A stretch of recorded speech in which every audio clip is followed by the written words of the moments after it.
Kimki bir ro'zadorni to'yg'azsa, ya'ni shuni iftorini qilib bersa, Alloh taolo u bandani gunohlarini kechirib, Havzi Kavsardan suv ichmoqligini vojib qilar ekan. Havzi Kavsardan suv ichgan odam umuman keyin chanqamaydi. Ta jannatga kirguncha suvsamaydi.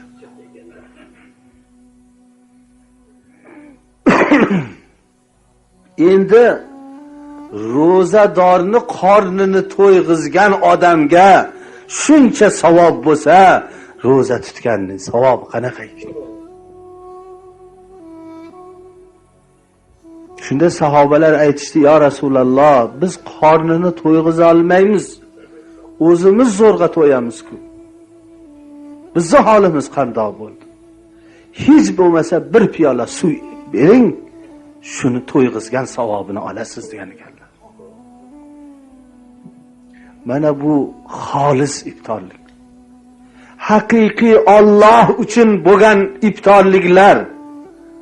Endi hozirgi kundagi iftorliklarga kelaylik. Iftorlikmi, to'ymi? Necha marta aytilindi, lekin alhamdulillah shu aytgan so'zlarimizni hozirgi kunda bo'layotgan, amal qilayotganlarini ham ko'ryapmiz. Ammo amal qilmayotganini ham ko'rdik. Masjidimizga kelganlar, mana shu masjidimizda namoz o'qib eshitganlar ko'zimizda ko'ngilday bo'lyapti. 10 ta, 12 ta, 5 ta, 20 ta uzog'i bilan hamma ro'za tutgan. Hamma turib shom namozini o'qigan. O'tirib iftorlik qilyapmiz.